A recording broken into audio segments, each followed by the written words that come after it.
오늘의 말씀은 신명기 24장 18절에서 22절까지입니다. 다 같이 합독하시겠습니다.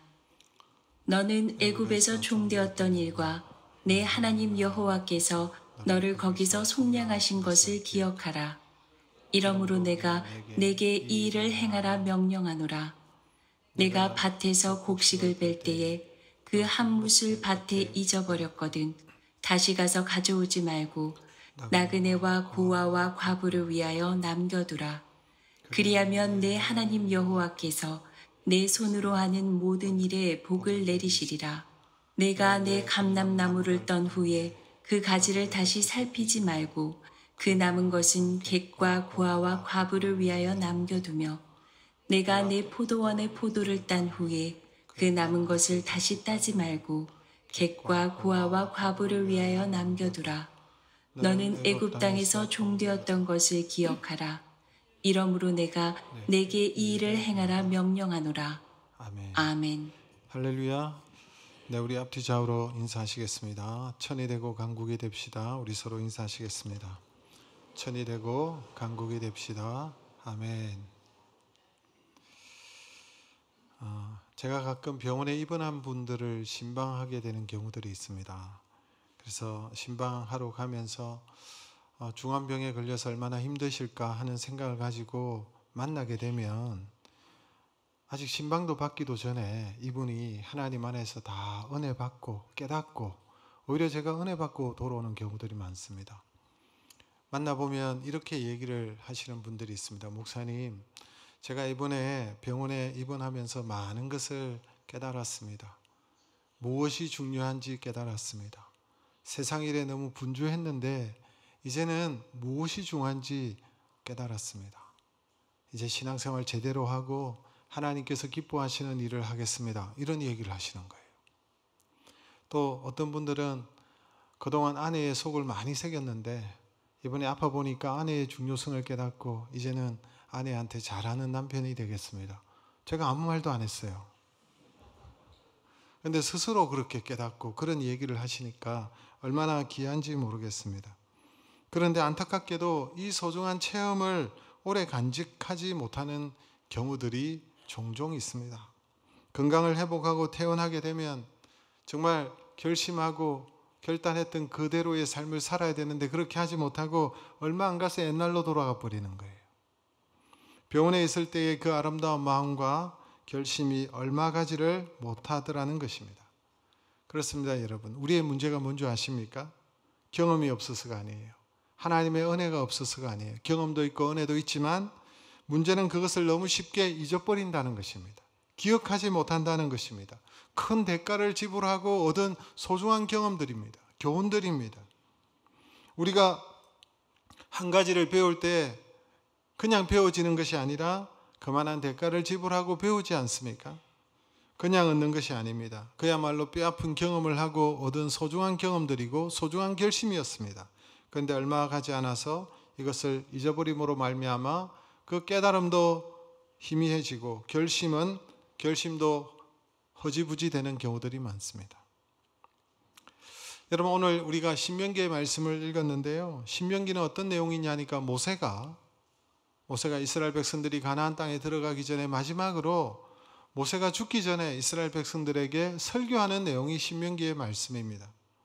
앞으로 가나안 땅에 들어가서 이스라엘 백성들이 어떻게 살아야 될지 그것을 설명하는, 그것을 당부하는 메시지가 신명기의 말씀입니다. 그런데 그 신명기서에서의 가장 핵심적인 주제가 무엇인 줄 아십니까? 한마디로 말하면 기억하라라는 것입니다. 기억하라. 신명기의 주제의 핵심이 기억하는 것입니다. 오늘 우리가 읽었던 내용도 기억하라는 말씀이 있습니다. 여러분 18절 말씀 우리 같이 한번 읽어볼까요? 너는 애굽에서 종되었던 일과 내 하나님 여호와께서 너를 위하여 속량하신 것을 기억하라. 너는 애굽 땅에서 종되었던 것을 기억하라. 노예되었던 그 시간들을 기억하라. 여러분 우리가 잘 알고 있는 대로 요셉의 혈족인 70인이 애굽에 내려왔을 때 그 당시 왕이었던 바로에게 얼마나 귀빈 대접을 받았습니까? 기름진 고센 땅에서 특권을 누리며 살아갈 수 있게 되어졌습니다. 그러나 요셉을 알고 요셉을 우대하던 왕조가 무너지고 새로운 왕조가 세워지면서 이때부터 이스라엘 후손들이 여러분 어려움에 처하게 되었습니다. 천대를 받게 되었습니다. 끝내는 노예로 전락하여서 고생이 이만저만 아니었습니다. 그들이 끌려가서 벽돌을 굽는 일을 하고 있었음을 성경에서 얘기하고 있습니다. 그런데 벽돌에 넣을 재료도 공급하지 않고 벽돌을 구워내고 매를 맞아가면서 벽돌을 구웠습니다. 그리고 그것도 모자라서 사내아이가 태어나면 아이가 출생할 때에 남자아이면 모조리 죽여야 되는 그런 어려움에 처했습니다. 상상도 하기 어려운 고통에 학정에 시달리게 되었습니다. 이런 고난 가운데 이스라엘 백성들이 탄식하면서 하나님 앞에 부르짖었죠. 하나님 우리에게 자유를 주십시오. 하나님 우리에게 은혜를 베풀어 주십시오. 하나님 앞에 부르짖었습니다. 그때 하나님께서 이스라엘 백성들의 그 부르짖음을 들으시고 마침내 저들에게 자유를 주셨어요. 하나님께서 친히 임하셔서 역사하셔서 10가지 재앙을 내리시고 그 땅에 그리고 홍해를 가르시고 이스라엘 백성들에게 자유를 주셨습니다. 하나님의 능력으로 말미암아 그들이 자유를 얻은 것입니다. 애굽에서 나온 것입니다. 출애굽한 것입니다. 이것이 오직 하나님의 은혜였습니다. 그들이 자신들의 자유를 얻기 위해서 어떠한 일을 행한 게 없어요. 하나님께서 다 하셨어요. 하나님의 은혜로 그들이 건짐을 받아 자유를 얻게 된 것입니다. 그런데 이스라엘 백성들이 그 애굽 땅을 나와서 광야를 걸어갈 때에 귀에만 있으면 과거의 종된 삶을 잊어버리고 하나님을 원망하고 불평했습니다. 그들에게 어려움이 일어나거나 먹을 것이 없을 때 그들이 바라는 대로 그렇게 살아가지 못할 때에 걸핏하면 이런 말을 했습니다. 애굽에 있을 때가 좋았다. 애굽에 있을 때가 좋았다. 이런 말들을 하는 것입니다. 어떻게 이럴 수가 있습니까? 잊어버렸기 때문에 그렇습니다. 애굽의 그 무서운 그 처참한 노예 생활을 잊어버렸기 때문에 그렇습니다. 그래서 진정 애굽 생활을 잊어버렸기 때문에 기억했더라면 그런 소리를 안 했을 텐데 그 비참하고 처참했던 그 종된 삶을 기억했다면 이런 소리를 하지 않았을 것인데 오히려 광야에 있지만 그들이 자유를 얻고 마음껏 하나님을 섬길 수 있고 가나안 땅이라는 그 소망을 바라보면서 힘들고 어려운 것들을 이기고 견디고 그렇게 살았을 것인데 오히려 하나님을 찬양했을 것인데 잊어버렸기 때문에 기억하지 못하기 때문에 애굽 땅에 있을 때가 좋았다 이런 소리나 하는 것입니다. 기억해야 되는 거예요. 하나님께서 이스라엘 백성들이 여러분 출애굽하고 시내산에 도달했을 때 하나님께서 이스라엘 백성들에게 말씀을 주셨죠. 그게 바로 십계명입니다. 십계명을 주실 때도 하나님께서 이런 말씀을 하셨어요. 신명기 5장 6절의 말씀 우리 같이 한번 읽어볼까요? 나는 너를 애굽 땅 종되었던 집에서 인도하여 낸 내 하나님 여호와라. 나는 너를 애굽 땅에서 너희들이 종되었을 때 너희들을 건져내고 구원한 여호와다라고 말씀하시면서 십계명의 말씀을 주시는 거예요. 그러므로 너희는 나 외에 다른 신을 섬기지 마. 그러므로 너희들은 우상을 만들지 마. 그러므로 너희는 안식일을 거룩하게 지켜. 그러므로 너희는 내 부모를 공경하고 사람을 죽이지 말고 도둑질하지 말고 거짓말하지 말고 이러면서 십계명의 말씀을 주셨잖아요. 그 전제가 무엇입니까? 하나님께서 너를 종된 너희들을 건져 주셨으니까 너희들을 구원해 주셨으니까 너는 내가 말하는 대로 살아야 된다. 전적인 하나님의 은혜 가운데 너희들이 구원을 받았으니까 너희들은 내 백성이 되고 나는 너희들의 하나님이 될 테니까 너희들은 이렇게 살아야 돼 라고 말하는 거예요. 이 사실을 기억할 때 종되었는데 하나님께서 나를 건져주셨다는 것을 기억할 때 하나님을 바르게 섬기게 되고 하나님의 말씀대로 살아가게 되는 거예요. 이웃을 사랑하라는 그 말씀 앞에 순종하며 살아가게 되는 것입니다. 우리도 마찬가지입니다. 죄악의 종, 사단의 종이었습니다. 영원히 멸망받을 수밖에 없는 자들이었습니다. 오직 하나님의 은혜로 구원받아 우리가 자유를 얻게 되어졌습니다. 그래서 여러분 이 은혜를 기억해야 돼요. 이 은혜를 기억하면 하나님께서 기뻐하시는 삶을 우리가 살아갈 수 있는 거예요. 기독교 윤리, 기독교인으로서의 사명 이런 얘기를 많이 하는데요. 사실 기독교 윤리 이런 거창한 말을 할 필요가 없습니다. 우리가 하나님으로부터 받은 그 은혜를 알고 기억한다면 우리는 그렇게 살아가야 되는 거예요. 당연히 그렇게 살아가는 것이 너무나도 당연한 거예요. 자연스러운 거예요. 기독교 윤리가 이러니까 이렇게 살아야 돼 말할 필요가 없는 거예요. 왜? 우리가 하나님의 전적인 은혜로 구원을 받았으니까, 하나님의 은혜로 살아가는 존재가 되었으니까 당연히 우리가 그렇게 살아가는 것이 당연한 거예요. 하나님의 말씀대로 순종하는 것이 당연한 거예요. 또한 여러분, 이번에 우리가 광복 80주년을 앞두고 있습니다. 이번 주간에 8월 15일 광복절이 있습니다. 그렇죠? 사실 이번이 80주년이라는 사실을 제가 알고 원래 에베소서의 말씀을 전하는데 에베소 말씀을 다 준비를 했다가 갑자기 금요일 날 광복 80주년이구나 제가 잊고 있었어요.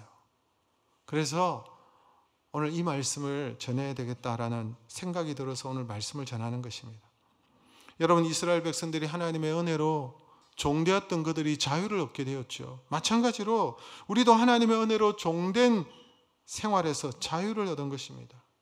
일제 36년간의 압제 속에서 자유를 잃었습니다. 정치적으로, 문화적으로, 경제적으로 완전히 구속당했습니다. 신앙의 자유마저 빼앗겨 버렸습니다. 예배마저 마음껏 드릴 수가 없었습니다. 이러한 식민지 생활에서 1945년 8월 15일 36년 만에 하나님의 은혜 가운데 자유를 얻었어요. 빛을 얻었어요. 광복입니다. 하지만 이러한 광복절의 의미를 우리가 얼마나 되새기고 있는지 모르겠습니다. 저조차 잊어버리고 있었어요. 지금 우리 가운데 광복의 이 값비싼 교훈을 경험한 분들이 점점 사라지고 있습니다.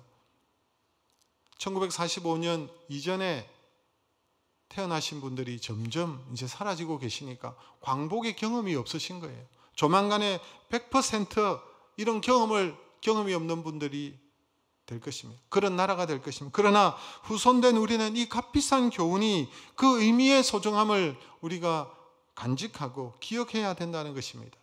분명히 알아야 됩니다. 자유를 얻기 전에 그 비참함을 기억하지 못하는 민족은 진정한 자유인이 될 수 없습니다. 과거의 역사의 값비싼 교훈을 잊어버리는 민족은 미래 역사의 주인공이 결코 될 수가 없습니다. 그렇다면 우리 민족의 6월절인 이 광복절을 맞이하면서 우리가 무엇을 기억해야 될까요? 하나님은 무엇을 기억하라고 말씀하십니까? 오늘 본문에 보니까 너희들이 종되었던 것을 기억하라. 우리 민족이 식민지 되었던 것을 우리가 기억해야 된다는 것입니다. 돌이켜보면 일제는 당시 우리의 모든 것을 빼앗아갔습니다. 창씨 계명으로 이름마저 빼앗아갔습니다. 일본식으로 이름을 지어야 했습니다. 우리 언어를 사용할 수 없도록 만들었습니다. 우리의 신앙까지 말살하려고 했습니다. 동네마다 신사를 세우고 12시 정각이 되면 소위 일본 천황을 향하여 동방요배, 동쪽을 향하여 절을 해야만 했었습니다. 예배당에서도 주일날 예배를 드리기도 전에 여러분 동쪽을 향하여 성도들이 그 천황을 향하여 절해야 됐습니다. 동방요배를 강요받았습니다. 이 일로 이 신사참배를 반대했던 수많은 믿음의 사람들이 감옥에 갇히게 되고 순교를 당하는 일들이 일어나게 되어졌습니다. 왜 우리가 이런 비참한 생활을 해야 되는 것입니까? 나라를 잃어버렸죠. 왜 잃어버렸습니까? 그 나라를 스스로 지키지 못했기 때문에 그렇습니다. 조선 말기를 생각해보면 열강의 텀바구니 속에서 조선이라는 이 작은 나라를 먹기 위해서 수많은 열강들이 눈을 벌겋게 하면서 이 나라에 접근했습니다. 그런 시기에 지금 나라가 망하는데도 조선시대 말기에 보면 그 정부가 여러분 서로 싸우기 바빴습니다. 망하는 순간까지 서로 싸우고 정신을 못 차렸어요. 결국은 나라를 잃어버린 거예요. 그래서 이 나라와 민족은 과거를 기억하고 과거를 교훈 삼고 다시는 과거의 잘못들을 반복하지 않아야 되는 것입니다. 지금도 여러분 전 세계는 치열하게 경쟁 중입니다. 아니, 경쟁이라는 단어가 약한 의미입니다. 전쟁 중입니다. 열방이 전쟁 중에 있지 않습니까? 치열한 경제 전쟁을 벌이고 있습니다. 전 세계가 여러분 경제 전쟁을 치르고 있는 것 여러분 우리가 느끼지 않습니까?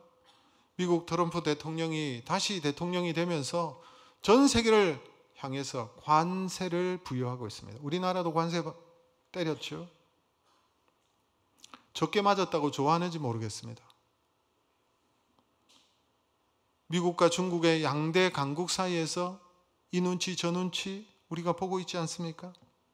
우리의 약점을 털어지고 우리가 수출해서 먹고 사는 나라인데 그 수출의 길이 막히면은 어려움이 당하니까 우리의 약점을 알고 우리를 조정하려고 합니다. 조금만 방심하고 조금만 여러분 안일하게 우리가 대처한다면 국가 경쟁력을 잃어버리고 낙오될 수 있는 그런 상황입니다.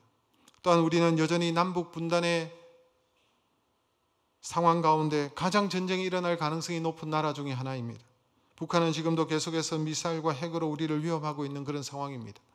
우리의 내부적으로 우리는 어떤 상황에 처해 있습니까? 요즘 많은 젊은이들이 안 된다는 패배주의가 여러분 가득 차 있지 않습니까? 꿈이 없고 비전이 없고 여러분 열심히 공부해도 안 되고 취업도 안 되고 결혼도 못하고 그런 상황 속에서 부정적인 시각과 좁은 시각과 보이지 않는 계층 간의 격차로 인하여서 절망하고 있는 것이 젊은이들의 모습입니다. 오늘 대한민국은 심각한 성적 도덕적 타락의 정상을 보이고 있습니다. 가정이 급속도로 붕괴되고 있습니다. 엄난과 간음과 성적 부도덕이 판을 치고 있습니다. 모든 세대 간의 사람들이 그 어느 때보다도 갈등을 겪고 있고 여러분 모든 세대가 그 어느 시기보다도 육신의 정욕과 안목의 정욕과 눈에 보이는 것들을 급급하고 따라가는 그런 시대에 살아가는 것을 볼 수가 있습니다.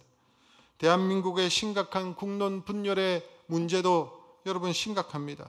통합하고 조율하고 조정하는 역할과 기능이 전무하고 정치력이 제대로 발휘되지 못하고 있고 극단적인 주장들이 난무하고 있고 다들 한쪽으로 편향되어져서 서로 감정적으로 대처하고 대립하는 듯한 모습을 보이고 있습니다. 균형과 통합을 잃어버린 모습을 보여주고 있습니다. 정말 이번 정부는 통합과 조율과 균형 잡힌 정책으로 나라를 잘 이끌어 나가기를 기도할 뿐입니다. 이러한 때에 우리가 광복 80주년을 맞이하는 거예요. 안팎으로 어려운 이 시간에, 이 시대에 여러분 우리가 무엇을 해야 될까요? 성경은 우리에게 뭐라고 말합니까? 이전에 너희들이 종되었던 것을 기억하라는 거예요. 너희들이 종되었는데 너희들이 그 종에서 자유를 얻은 것이 아니라 하나님의 전적인 은혜로 자유를 얻었다는 것을 기억하라는 것입니다. 나라를 잃어버렸을 때 너무나도 처참했던 그 과거를 기억하라는 것입니다. 우리가 어떻게 자유민주 국가가 되고 이만큼 도약하고 이만큼 우리가 잘 살게 됐는지 기억하라는 것입니다. 아니라고 교만하지 말라는 것입니다. 그러다가 금세 넘어지고 뒤처질 수 있는 그런 순간이 올 수도 있기 때문에 그렇습니다. 하나님 우리에게 기억하라 그러시죠. 그러면서 여러분 신명기 8장 12절에서 14절 그리고 신명기 8장 19절의 말씀도 주셨는데 우리 같이 한번 읽어볼까요? 내가 먹어서 배부르고 아름다운 집을 짓고 거주하게 되며 또 내 소와 양이 번성하며 내 은금이 정식되며 내 소유가 다 풍부하게 될 때에 내 마음이 교만하여 내 하나님 여호와를 잊어버릴까 염려하노라. 네가 만일 내 하나님 여호와를 잊어버리고 다른 신들을 따라 그들을 섬기며 그들에게 절하면 내가 너희에게 증거하노니 너희가 반드시 멸망할 것이라. 과거를 잊어버리고 우리가 이제 좀 살고 이제 뭐 제대로 주목받는 그런 나라가 되고 민족이 되어서 교만하거나 나태하거나 방심하거나 하나님을 떠나거나 그러면 언제든지 망할 수 있는 것입니다. 우리는 이미 일제의 식민지와 한국 전쟁과 가까이에는 IMF 외환 위기와 최근에는 코로나 등 뼈아픈 그런 경험을 얻은 바가 있습니다. 누구라도 언제라도 어떤 기업도 어떤 민족도 망할 수 있고 넘어갈 수 있다는 것입니다. 하나님의 은혜와 사랑이 아니면 아무리 대단한 인물이라 할지라도 아무리 강대한 민족이라 할지라도 무너질 수 있다는 것이 우리가 기억해야 된다. 너희가 종되었던 것을 기억하라. 너희가 식민지였고 가난하고 힘들고 처참했던 그 시절을 기억하라는 것입니다. 우리는 그것을 경험하지 못했기 때문에 전해 들었습니다. 역사 속에서. 그러나 여러분, 우리가 알 수가 있는 것이죠. 기억해야 된다는 것입니다. 두 번째로 여러분, 우리가 기억해야 될 것이 무엇입니까? 나의 힘으로, 나의 노력으로, 나의 경험으로 이룰 수 없다는 것을 알아야 됩니다. 아무리 수고하고 애를 써도 헛될 수 있다는 사실을 우리가 기억하는 것이 필요합니다. 우리가 아무리 눈물을 흘리고 씨를 뿌리고 아무리 수고를 하고 아침에 일찍 일어나고 늦게 눕고 수고의 떡을 먹을지라도 헛될 수 있다는 사실을 우리가 기억해야 되는 것입니다. 인간의 힘으로 되어지지 않는다는 것을 기억해야 된다는 것이죠. 시편 127편 1절과 2절의 말씀 우리 같이 한번 읽어볼까요? 여호와께서 집을 세우지 아니하시면 세우는 자의 수고가 헛되며 여호와께서 성을 지키지 아니하시면 파수꾼의 경성함이 헛사로다. 너희가 일찍이 일어나고 늦게 누우며 수고의 떡을 먹음이 헛되도다. 인생을 살아가면서 아무리 수고해도 아무리 애를 써도 여러분, 그것을 이룰 수 없는 일들이 얼마나 많습니까?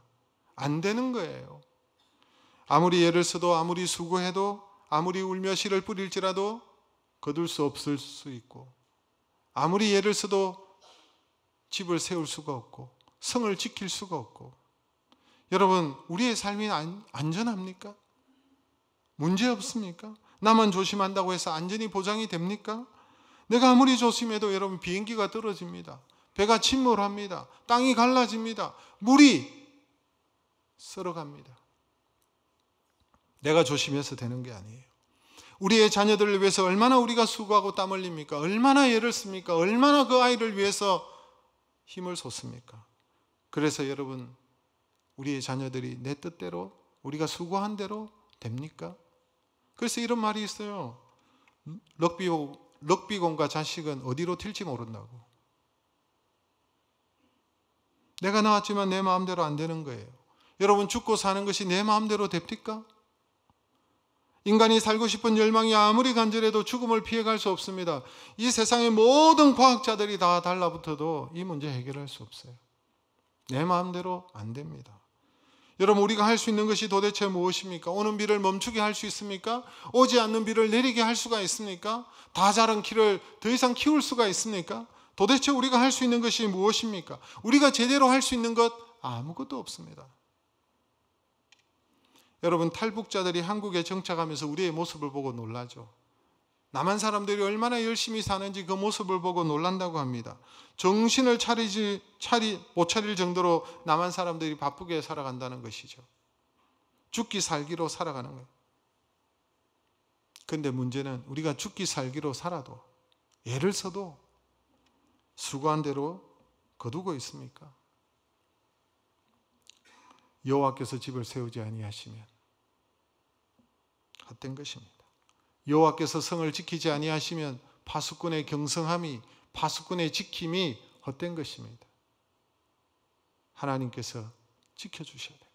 하나님께서 세워주셔야 되는 거예요. 하나님께서 우리의 가정을 지켜주셔야 되는 거예요. 하나님께서 우리의 자녀들을 붙들어 주셔야 되는 거예요. 우리가 24시간 자녀들을 여러분 따라다닐 수 없어요. 우리의 자녀들이 어떻게 생활하는지, 밖에서 어떻게 하는지 부모들은 모르죠. 하나님께서 이 나라와 민족을 긍휼히 여겨주셔야 되는 것입니다. 군인이 아무리 눈을 부릅뜨고 최전방을 철동같이 경계한다 할지라도 하나님께서 지켜주시지 않으면 뚫리는 거예요. 소용이 없는 거예요. 아무리 국제기구 유엔을 세워서 칼을 보습으로, 칼을 쟁기로, 그래서 평화를 추구하고 전쟁을 그치게 하고 아무리 애를 써도 여러분 어떻습니까? 인간이 노력해도 땅은 끊임없이 전쟁과 내전과 기근과 배고픔과 굶주림으로 죽어가고 있지 않습니까? 올해로 한국 전쟁이 일어난 지 여러분 75주년이 되었습니다.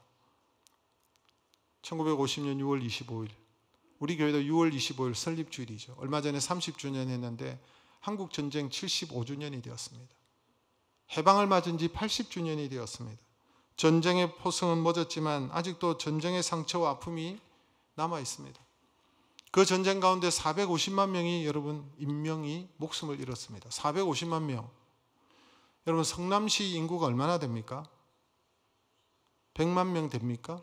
용인은 100만이 넘었다고 그랬습니다.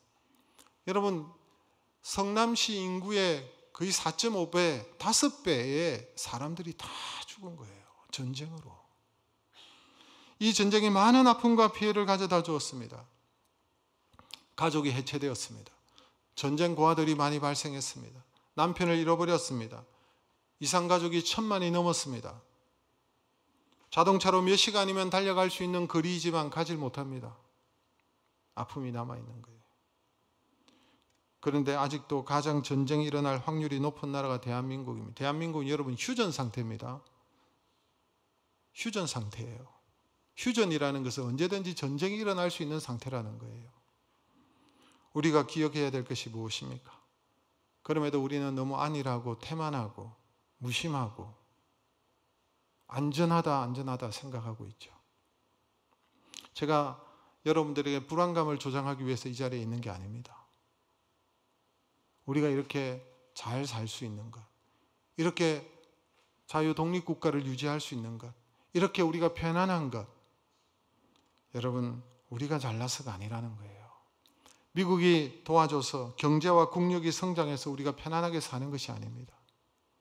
하나님께서 집을 세우지 아니하시면, 하나님께서 성을 지켜주시지 아니하시면 안 된다는 것을 말하는 것입니다. 우리의 힘으로, 우리의 예씀으로, 우리의 눈물로, 우리의 땀으로 되어지는 것이 아니라는 거예요. 시편 121편 4절 말씀 우리 같이 읽겠습니다. 이스라엘을 지키시는 이는 졸지도 아니하시고 주무시지도 아니하시리로다. 이스라엘을 지키시죠. 이 민족을 지키시죠. 졸지도 주무시지도 아니하시고. 그래서 여러분 우리가 편안하고 하나님께서 지켜주심으로 인해서 우리가 이렇게 살아가는 것입니다. 그러나 세계 역사를 주관하시는 하나님의 보호의 손길이 떠나시면 어떻게 될까요? 하나님의 임재의 손길을 거두시게 되면 어떻게 될까요? 우리가 아무리 비상경제망을 펼치고 철통 수비를 한다 할지라도 무익하게 될 것입니다. 정부의 조치와 군인과 경찰의 여러분 경계가, 그들의 예씀이 아무 쓸모없게 될 것입니다. 하나님의 도움 없이는 안 된다는 것을 우리가 알아야 된다는 것입니다. 아무리 보초가 열심히 지켜도 배신자가 생겨요. 아무리 여러분 성을 지켜도 성 안에 전염병이 일어나니까, 코로나가 일어나니까 초토화가 돼버리는 거예요. 아무리 경제적으로 부국이라도 할지라도 한순간에 무너질 수 있습니다. 그렇게 잘 살던 나라들이, 유럽이 여러분 이전의 유럽이 아니잖아요. 아무리 회사를 지키려고 해도 안 되는 거예요. 내가 수고하고 애써도 안 되는 거예요. 헛될 수밖에 없는 거예요. 그러므로 우리는 하나님 앞에 겸손해야 되는 것입니다. 마지막으로 여러분, 우리가 무엇을 잊지 말아야 됩니까? 종된 것을 기억하고 나의 수고와 애씀으로 안 된다는 것을 기억하고 광복 80주년을 맞이하여서 이 광복은 오직 하나님의 은혜로 주셨다는 것을 잊지 말아야 된다는 것입니다. 이스라엘 백성들이 오직 하나님의 은혜로 애굽에서 자유를 얻었듯이 우리 대한민국도 오직 하나님의 은혜로 말미암아 자유를 얻은 것을 기억해야 되는 것입니다. 물론 독립투사들의 애씀이 있었습니다. 그들의 수고가 있었습니다. 그러나 여러분 그것으로 되어지는 것이 아닙니다. 하나님의 은혜와 하나님의 긍휼과 하나님이 불쌍히 여기심으로 말미암아 이 민족이 광복을 얻은 것입니다. 일제는 1945년 8월 17일 날 극비의 계획을 가지고 있었다고 역사에서 얘기하고 있습니다. 1945년 8월 17일은 광복이 우리가 15일 날에 광복이 되었으니 이틀 이후에 여러분 계획을 가지고 있었어요. 기독교 지도자를 포함해서 우리 민족 지도자 3만 명을 처형하기로 그런 계획을 가지고 있었습니다. 17일 날 일제히 처형하기로 계획을 가지고 있었습니다. 미국이 상륙하기 전에 반일하는 모든 자들을 다 죽이겠다고 결심했습니다. 여러분 지도자들이 없으면 어떻게 되었을까요? 그 계획을 불과 이틀을 앞두고 일제가 망한 것입니다. 참으로 오묘한 하나님의 섭리요 하나님의 긍휼하심입니다. 하나님께서 친히 간섭하셔서 일제로 망하게 하시고 우리에게 자유를 주셨습니다. 그때 여러분 신사참배를 반대하고 신앙을 지키려고 그렇게 애를 썼던 여러분 우리 믿음의 선배들이, 감옥에 있었던 그 선배들이, 그 가운데 죽은 이도 있고 그 가운데 추록한 성도들이 있었는데 그 가운데 주기철, 한상동, 손양은 이런 목사님들이 한국교회를 다시 새롭게 하기 위해서 신사참배를 가결한 이 한국교회가 썩었음을 알고 통탄해하면서 회개를 부르짖으면서 한국교회 다시 재건을 위해서 이분들이 발벗고 일어나서 세운 학교가 우리 교단의 신학교입니다. 그래서 고신교단이 탄생한 거예요. 우리는 이 은혜를 잊지 말아야 된다는 것입니다. 하나님의 이 놀라운 은혜를 기억할 때 우리는 자만할 수 없고 우리는 교만할 수 없는 것입니다. 우리는 정말 하나님을 바르게 섬겨야 하고 하나님만을 의지해야 되고 하나님께서 기뻐하시는 하나님의 뜻을 이루어 드려야 되는 것입니다. 하나님께서 오늘 이렇게 말씀하시면 너희가 종되었던 것을 기억하고 내가 너희들을 속량한 것을 기억하고 그러면서 오늘 여러분 신명기 24장 19절부터 말씀하고 있습니다. 하나님의 뜻대로 살아야 된다는 거예요. 여러분 우리 같이 한번 읽어볼까요? 19절에서 22절 우리 마지막으로 같이 한번 읽도록 하겠습니다. 내가 밭에서 곡식을 벨 때에 그 한 뭇을 밭에 잊어버렸거든 다시 가서 가져오지 말고 나그네와 고아와 과부를 위하여 남겨두라. 그리하면 내 하나님 여호와께서 내 손으로 하는 모든 일에 복을 내리시리라. 내가 내 감람나무를 떤 후에 그 가지를 다시 살피지 말고 그 남은 것은 객과 고아와 과부를 위하여 남겨두며 내가 내 포도원의 포도를 딴 후에 그 남은 것을 다시 따지 말고 객과 고아와 과부를 위하여 남겨두라. 너는 애굽 땅에서 종되었던 것을 기억하라. 이러므로 내가 내게 이 일을 행하라 명령하노라.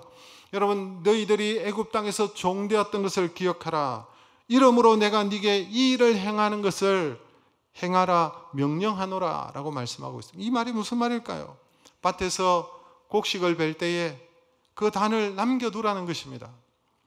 감람나무의 열매를 딸 때에도 포도나무의 열매를 딸 때에도 그 모든 열매를 다 따지 말라는 것입니다. 남겨두라는 것입니다. 객을 위해서, 고아를 위해서, 과부를 위해서, 가난한 자들을 위해서 너희들도 종되었던 데를 기억하라라고 말씀하시면서 이 말씀을 하시는 거예요. 너희들도 종이지 않았느냐? 너희들도 남의 상에서 얻어먹고 살지 않았느냐? 그런데 이제 너희들이 하나님의 은혜로 자유를 얻고 하나님의 은혜로 땅을 얻고 하나님의 은혜로 농사를 짓고 소득을 얻게 되었으니 과거를 기억하고 종된 자들을, 가난한 자들을, 힘든 자들을, 어려운 자들을 생각하라는 것입니다. 너희가 남에게 억울함을 당하지 않았느냐? 그러므로 이제 너희는 남을 학대하지 말라라고 말씀하시는 거예요.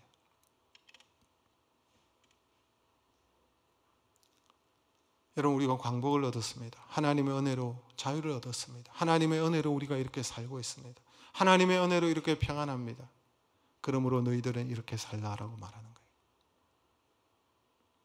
어렵고 암울했던 우리의 지난 날을 기억하고 고통당하고 어려움을 당하고 있는 자들을 불쌍히 여김으로 어려움 당한 자들을 위하여 그들을 섬기고 그들을 기억하고 그들을 위하여 배려하는 삶을 살아라.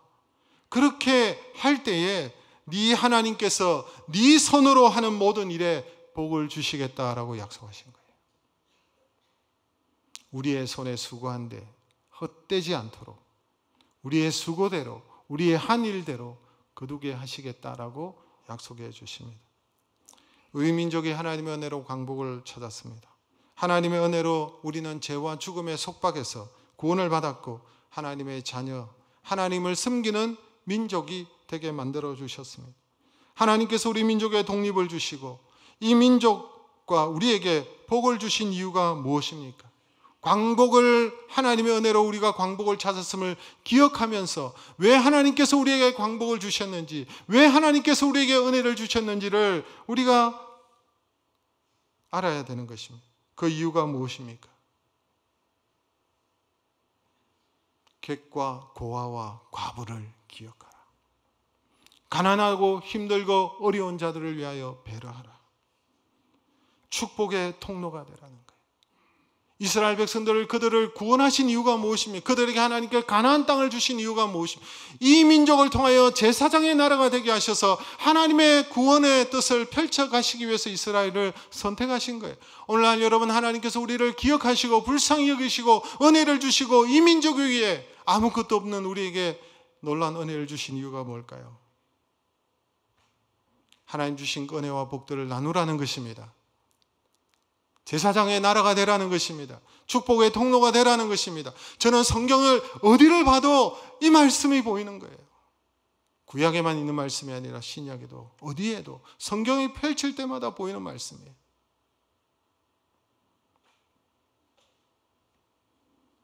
말씀을 맺습니다. 우리가 광복 80주년을 맞이하면서 성도들이 기억해야 될 것이 무엇일까요? 우리의 과거 종되었던 것을, 식민지 되었던 것을 기억하고 지난날 저 무서운 식민지 생활에서 하나님의 은혜로 구원받은 것을 기억해야 될 것입니다. 이 민족이 실로 짧은 시간 안에 정말 놀라운 발전을 거듭해 왔습니다. 어떤 말도 설명할 수 없을 정도로 세계가 주목하는 그런 발전이 이 땅에서 일어났습니다. 이러한 발전이 가능했던 그 모든 것은 하나님의 은혜요, 하나님의 섭리라고 저는 믿습니다. 그러므로 우리는 교만하거나 오만하면 안 되는 것입니다. 우리의 과거를 기억하고 우리의 소망이 오직 하나님께 있음을 분명히 우리가 기억하고 겸손하게 하나님을 섬기는 이 나라와 이 민족이 될 수 있도록, 하나님의 백성이 될 수 있도록, 그리고 우리에게 주신 은혜와 복을 주시는 이유와 목적을 알고 나누고 베푸는 축복의 통로, 제사장의 나라가 되는 그 은혜를 강구하면서 하나님 앞에 부르짖고 기도하는 저와 여러분이 되어야 될 줄로 믿습니다. 이러한 은혜가 우리 모두에게, 이 나라 위에, 우리 교회 위에, 이 민족 가운데 일어나기를 소망합니다. 우리 말씀을 생각하면서